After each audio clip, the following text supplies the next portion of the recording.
Hi again, I'm Darlene, Vice President of the Kenosha Women's Network, and I'm going to introduce our speaker for today, who is Magaly Vaquera of MVM Business Solutions, is here to explain how we can expect to continue, how can we expect to continue business as usual when Kenosha County is experiencing extensive immigration.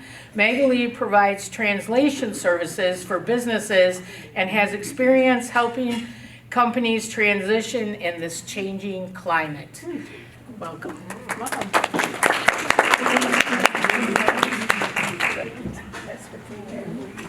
Hi everyone, can you guys hear me? Yes. Yeah, okay. So thank you for having me. Thank you to Guida for inviting me.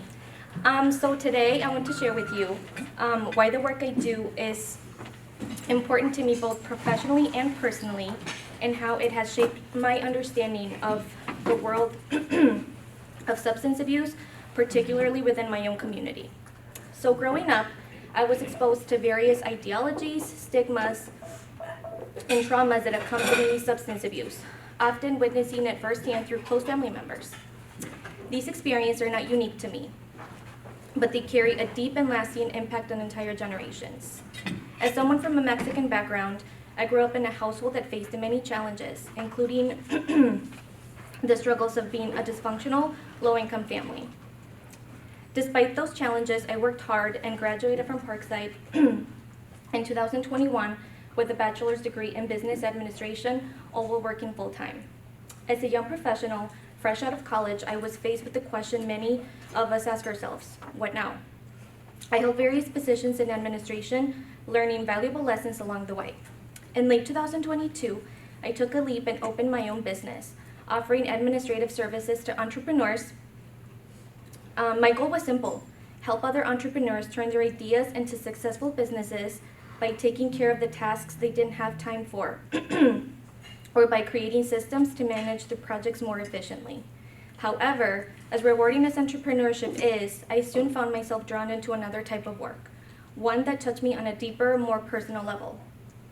Through a unique experience, I began working with Guida, a mentor and an inspiration to me, and together we serve as a bridge to the Spanish-speaking community.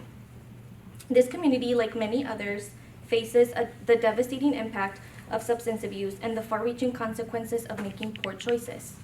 Working with Guida has opened my eyes to a world I thought I understood, but I now realize I was only scratching the surface. Since I was a child, I was the one my family relied on to translate, whether it was interpreting letters or speaking on behalf of my parents to people they needed to talk to. At the time, I didn't fully understand the weight of the responsibility, and it often felt overwhelming. I was so young, and figuring out complicated situations on my own brought a lot of pressure. But now looking back, I see how those experiences shaped me into someone who could navigate complex situations and advocate for others. These early responsibilities paved the way for the work I do now.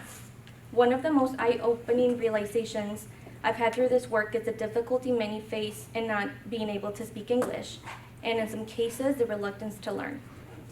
I haven't entirely figured out why that is, but I suspect it's deeply connected to the limited access of education in their home countries. When people migrate to the U.S. seeking a better life, they often carry the weight of that disadvantage with them. Over the years, I've heard many heart-wrenching stories, and though each situation is unique, I've come to believe that lack of education, social accountability, and unaddressed cycles of substance abuse in families are key factors. These struggles make it even harder for individuals to break free from the challenges they face and build the future they came here to pursue. Being an immigrant and living in Wisconsin presents a cultural shock in many ways, not just the difference in language, but in lifestyles, values, and how people cope with their realities. For many, substance abuse is a way to numb the pain of these cultural shifts and the isolation that comes with being far away from home. One of the most fulfilling aspects of this work has been debriefing with Guida after each session, trying to make sense of the thought processes and ways of thinking that are unique to our Hispanic community. This has become more than just a job for me. It's a journey of personal growth, self-awareness, and discovery.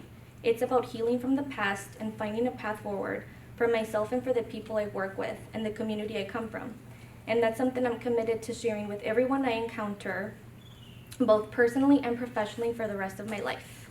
Thank you for allowing me to share a little bit of my story with you today.